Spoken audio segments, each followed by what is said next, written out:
Povo de Deus, Provérbios capítulo 5.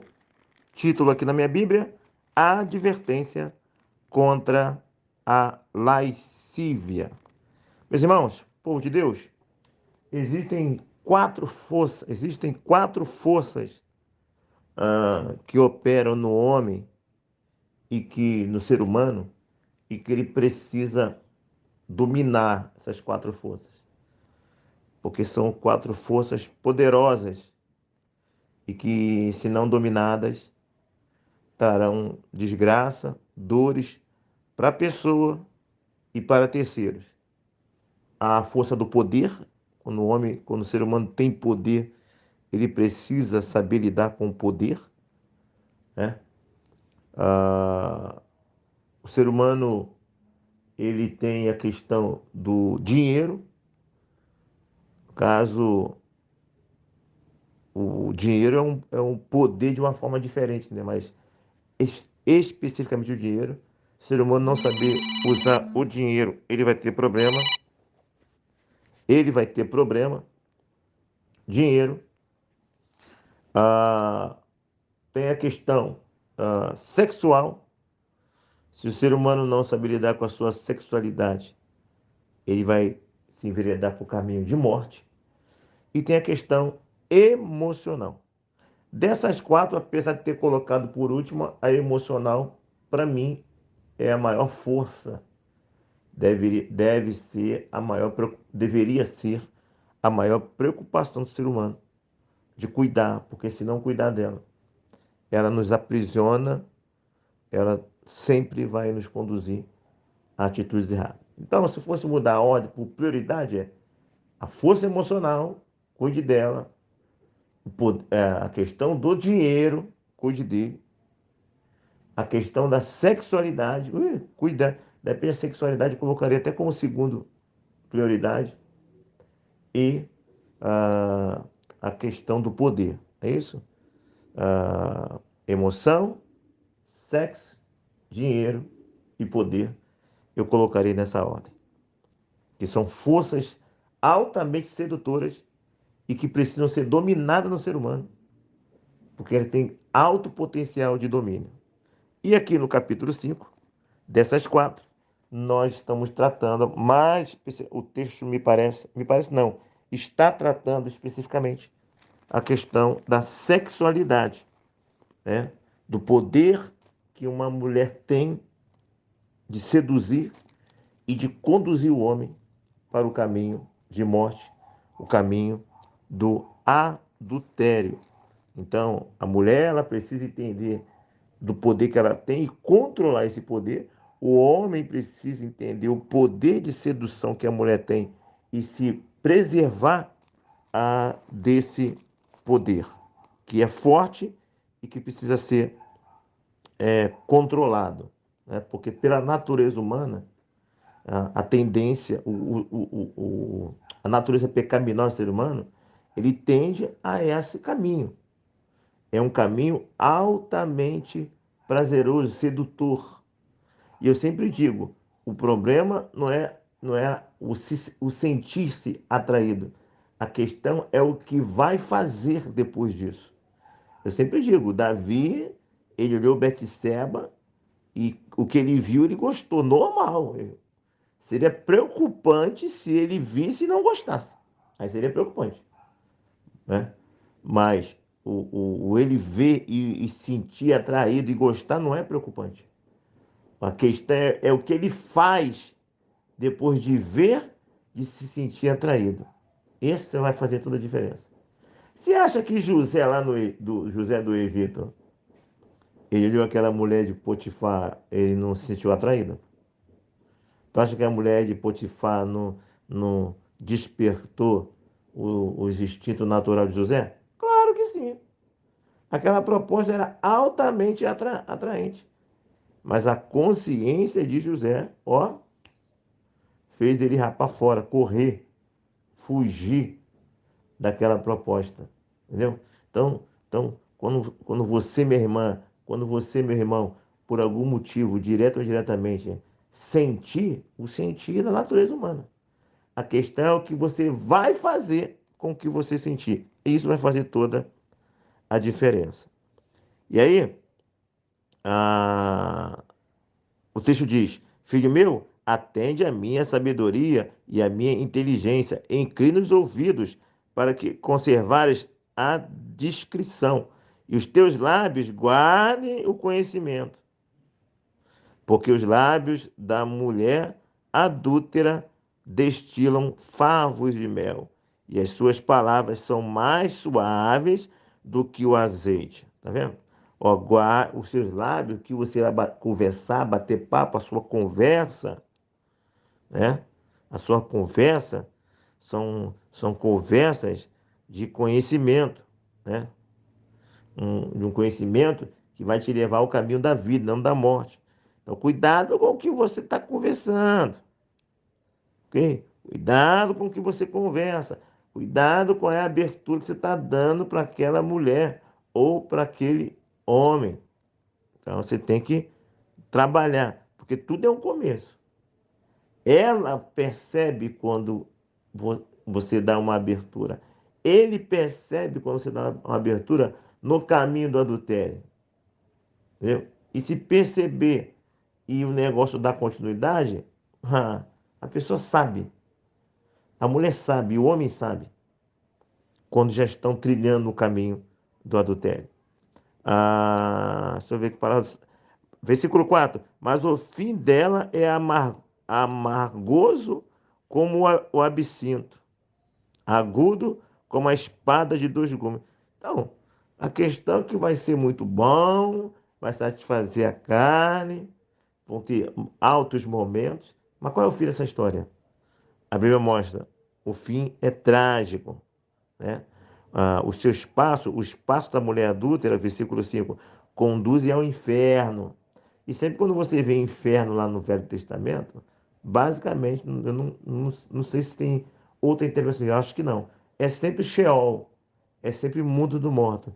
Então, inferno no Velho Testamento é a pessoa morrer, entendeu? Não é o inferno que nós entendemos hoje, revelado no atual capítulo do filme hoje. Inferno para a gente hoje é lugar de tormento. Inferno no Velho Testamento, essencialmente nas passagens, é Sheol, sepultura. Claro que depois no desenvolvimento passou a ter outro sentido. Lembre-se que eu sempre falo de Lucas capítulo 16, 19 a 31. Jesus conta a parábola do rico de Lázaro, e eles estavam no inferno, lugar de tormento, e Jesus situa aquela passagem no Velho Testamento. Ele fala, tem Moisés e os profetas, ouça-nos. Entendeu? Então, na revelação posterior da Bíblia, nos capítulos posteriores do filme, é revelado que o inferno existe. E é um lugar de tormento, não é só a sepultura. Não é a sepultura que os judeus entendiam, né? Porque ainda estavam em um processo de desenvolvimento essa doutrina. Mas o ponto aqui é a mulher adúltera e o conselho do sábio para que o homem não vá por esse caminho. Automaticamente, isso aqui a ênfase é o homem, mas a aplicação é para o homem e para a mulher. Porque há muitos homens seduzindo mulheres também. Não é isso? E a mulher também tem que ter cuidado com a capacidade de sedução do homem. Apesar do foco aqui ser a mulher, isso se aplica às duas realidades. Deixa eu ver.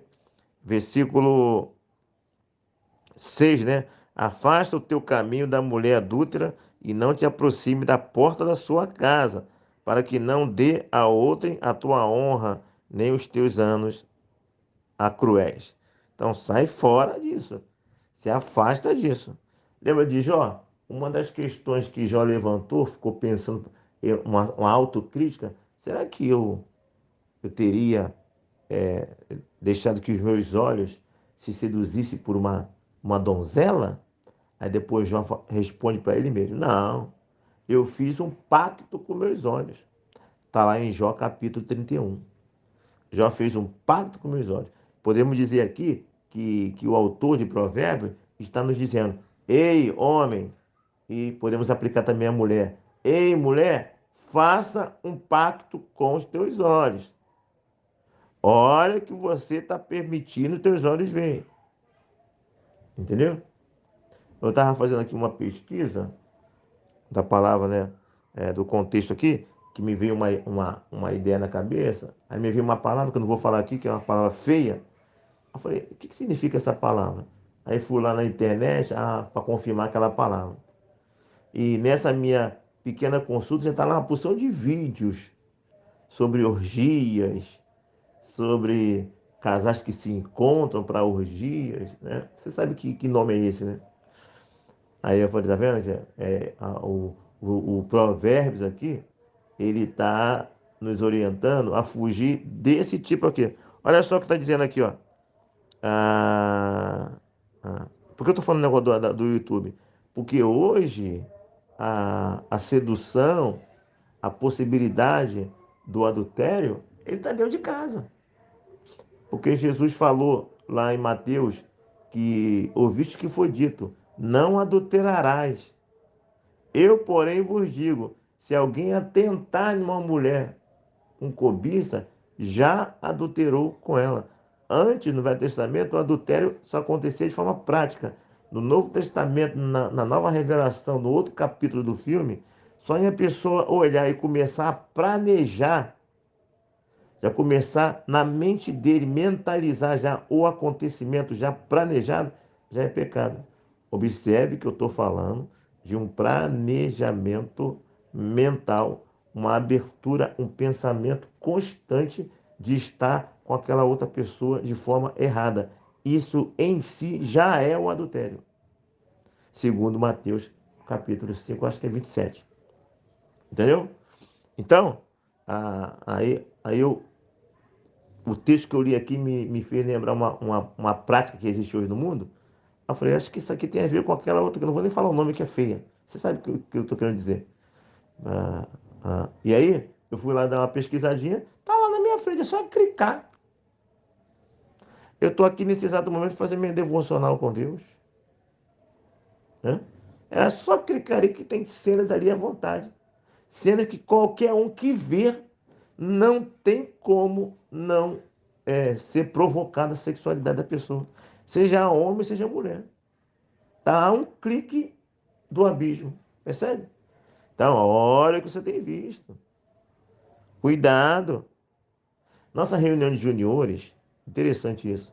Eu faço reunião de juniores, moleque tudo de meninos e meninas, 7, 9, 13, 14.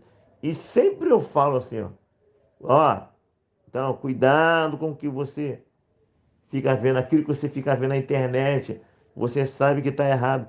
E sempre quando eu falo isso, sempre um junior olha para o outro, com aquele olhar de acusação, que um junior sabe que o outro vê o ato. E graças a Deus que por enquanto eu tenho visto isso com pessoas visitantes. Mas a pergunta é, como é que tem estado nossos filhos? Hein?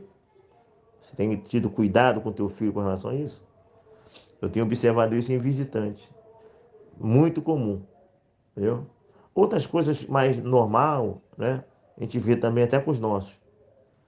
Tipo assim, quando eu falo negócio de cola, já falei sobre colar. Colar no colégio, a gente percebe no olhar deles, no comportamento deles, que eles têm já, se não praticam, já praticaram. Algumas bagunças, algumas artes, eles mesmos olham por assim, encarnam no outro, e eles mesmos estão dizendo que isso acontece mesmo e que eles fazem um com o outro. Graças a Deus, não tenho lembrado de ter visto na parte que eu falo da coisa errada na internet, eu não vi nosso povo ainda. Mas não vai ser surpresa se isso for revelado. Então devemos tomar cuidado com o que nossos filhos estão vendo. E precisamos evangelizar essa garotada aí, que essa garotada desde cedo já está sendo despertada sexualmente por meio da internet. Ah, parei aqui aonde? Deixa eu ver. O autor aqui, nos versículos 11 a 14, ele vai falar de uma realidade futura, que o homem que se deixar levar vai amargar. ele vai falar depois que vem as consequências. Poxa, eu aborreci o ensino, versículo 12, né? Desprezei o coração a, a disciplina. A disciplina foi rejeitada por mim. É o mesmo versículo 12. Versículo 13, não escutei a voz dos que me ensinavam, nem a meus mestres inclinei os ouvidos. Então, o autor de Provérbios, que dizem ser Salomão, está dizendo, no final você vai ter essa reflexão de arrependimento, porque esse é o caminho se você se deixar levar, né? Ah, e aí no final do texto, ele vai voltar de novo a falar, dar uma orientação interessante para o homem. Versículo 15. Bebe a água da sua própria cisterna e das correntes do teu poço. É um simbolismo da questão do ato sexual. Em outras palavras, tenha relação sexual com a tua esposa. A cisterna era o poço, não é isso? E nenhum vizinho, ainda mais naquele tempo de água que não tinha encanação, a água é água. No mundo agrícola, a água é de fundamental importância. Hoje, o que se gasta mais no, na, na, na, no comércio agrícola, no agronegócio, é água. A água é absurdo que se gasta em água no agronegócio. A água é fundamental. Aí o vizinho vai lá pular a cerca, invadir o terreno para pegar a água do outro. Não, pegar a água da tua cisterna lá, filho. É absurdo se pensar num vizinho que vá pegar a água do outro, beber água, não, bebe água da tua cisterna. A água era algo, e ainda até hoje, algo extraordinário, é ouro. A água era e é ouro, entendeu? E tá chegando aqui uma propaganda, vai atrapalhar um pouquinho. Então, ei, bebe a água da sua cisterna. Tenha vida sexual com a água do teu poço que te pertence. É o que está dizendo aqui. Ok? Ah, aí o versículo 16. Derramar-se-á por fora as tuas fontes e pelas praças os ribeiros de águas? Não, ué. Vai pegar a água lá que é tão preciosa, vai sair jogando lá para fora, nas praças públicas, tornar público a tua água? Não, não existe isso aqui. Entendeu? Olha só o versículo 17. Sejam para ti somente e não para os estranhos contigo. Olha só. E não para os estranhos contigo. Não é para o estranho vir beber a água da tua casa. O estranho que tem que beber a água da casa dele. Foi dessa passagem que me veio a lembrança de um ato, né, que é um ato de orgia, onde os casais se reúnem, casais estranhos se telefonam e eles se encontram para fazer orgias. Daí que me veio a palavra que eu não quero falar aqui, que você sabe qual é, que eu falei assim, essa palavra assim, que eu acho que é essa palavra aqui. Falei, pô, isso aqui, esse texto aqui está condenando essa prática de orgia. E eu fui lá fazer uma pesquisa para confirmar. E na minha pesquisa eu já encontrei aqui a possibilidade de clicar e ver vários vídeos relacionados a isso. E está aí na minha disposição, à sua disposição. Tá? Dentro da nossa casa. Não é isso? Os nossos filhos, como eu já falei, no banheiro, em casa, no quarto. Eu estou aqui sozinho, nesse exato momento. Né? Pela internet, o pecado está à porta, como diz o Gênesis capítulo 4. Cabe a você dominar. Aqui batendo. O pecado está a um clique do celular. A decisão é nossa. Ok? Precisamos treinar o nosso povo a isso. Não tem mais como fugir do negócio. A questão é treinar para não cair. Tem que se falar sobre isso. Tem que se falar abertamente sobre isso. E eu fico impressionado que até hoje essa questão de assuntos relacionados à sexualidade ainda continua sendo uma barreira e é difícil de falar sobre sexualidade dentro de casa com os filhos, na igreja. É impressionante. Enquanto nós temos essa dificuldade, o mundo está escancarado e os nossos filhos estão tendo contato com esses assuntos na internet, no colégio, na faculdade, no trabalho, tudo, e nós estamos ainda negando tratarmos disso. Olha que coisa interessante. Se você, eu vou só ler aqui o texto. Você vou só ler. Aí, se você olhar a narrativa do Cid Moreira sobre esse texto aqui, você vê que é uma narrativa amenizando, parece que está falando de pecado, sabe? Eu vou ler algo que está aqui na Bíblia, que a Bíblia apresenta como normal, mas na hora de nós lermos, de pregar, parece que é pecado. Parece que é pecado falar sobre isso. Enquanto a Bíblia apresenta como algo normal, está aqui a nossos olhos. Para nós, falar isso é pecado. E a narração do Cid Moreira aqui na Bíblia, você vê que não falou literalmente, deu uma ensaiada, deu uma filosofada e não retratou o texto como ele é. Vou ler só para você e encerro. Ah, a partir do versículo 17. Sejam para ti somente, não para o estranho contigo. Seja bendito o teu manancial, e alegra-te com a mulher da tua mocidade, corça de amores e gazela graciosa. Sacia-te os seus seios em todo tempo, e embriaga-te sempre com as suas carícias, porque, filho meu, andarias cego pela estranha e abraçarias o peito de outra, porque os caminhos dos homens estão perante os olhos do Senhor, e ele considera todas as suas veredas. Está vendo aqui o versículo 19, que ele fala explicitamente do que o homem tem que fazer com a sua esposa, e ela não com a estranha. Aí tu vai ler comentários, tu vai ler narrativa, as pessoas colocam isso aí como fosse um pecado capital falar sobre isso. E você que é mais antigo da igreja, e você que não é da igreja está ouvindo esse comentário, eu como experiência pastoral, eu já tive a experiência de falar sobre isso aqui, de falar o que a Bíblia está dizendo. E eu ter ovelha escandalizada me procurando, dizendo que eu não poderia falar aquilo. Como é que eu não posso falar aquilo que está aqui na Bíblia? Pessoas que se escandalizam, né? E que colocam pecado onde não há pecado. Aí eu lembro de Pedro, né? Pedro, mata e come. Não, mata e come, rapaz. Não, ô Pedro, não torne impuro aquilo que Deus tornou puro. Não coloque como errado algo que é certo. Isaías fala: ai daquele que chamar o doce de amargo e o amargo de doce. Ai dele. Então, se está aqui, nós podemos falar.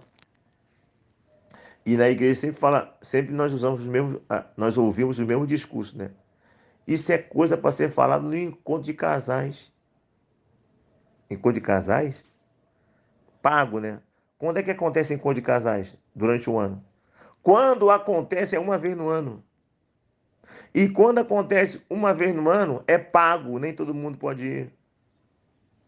Imagine, a pessoa tem contato com a televisão, com a internet, ela é bombardeada todo dia. E na hora que ela precisa ser preparada para tratar o assunto, para conversar o assunto, é uma vez no ano, quando ela puder ir. Se é que ela vai poder ir. Percebe? A igreja é o caminho aonde famílias podem ter assessoria para ter lazer, porque famílias sozinhas estão com dificuldade financeira de praticar o lazer. A igreja é a fonte, é a base para proporcionar prazer para a família. A igreja, as pessoas sozinhas, elas estão sem dinheiro para procurar um médico, para procurar um sexólogo, para procurar um psicólogo, porque esses serviços são caros. A igreja é a base, é a solução para levar essas informações, esse conhecimento para o membro. Isso só pode ser feito, isso é melhor ser feito na igreja, porque na igreja há recursos para isso, né? E não há melhor momento, não é melhor coisa do que aqueles ambientes onde o povo já está lá, já está sentado, já está acostumado a ir. Precisamos quebrar essas barreiras e com ética, né, e com princípios, falarmos mais na questão de sexualidade, de sexo, da realidade do ser humano. Falar abertamente como prevenção. O nosso medo, essa redoma, só tem prejudicado o povo de Deus. É isso. Provérbios, então, fala sobre esses cuidados que o homem tem que ter e também se aplica às mulheres. Ok? Eu encerro aqui só lendo, porque versículo 21, porque os caminhos dos homens estão perante os olhos do Senhor, e ele considera todas as suas veredas. Quanto ao perverso, as suas iniquidades o prenderão, e com as cordas do teu pecado será detido. A corda do teu pecado vai deter o homem. Ele morrerá pela falta de disciplina, e pela sua muita loucura, perdido, cambaleia. Ele morrerá pela falta de sua disciplina. Meu irmão, minha irmã, se nós não formos disciplinados nessas áreas que eu falei, questão da sexualidade emocional, da nossa sexualidade, do poder e do dinheiro, nós morreremos se não dominarmos essas coisas, porque essas coisas nos dominará e nos levará à morte. Pense em todas essas coisas e que Deus nos abençoe.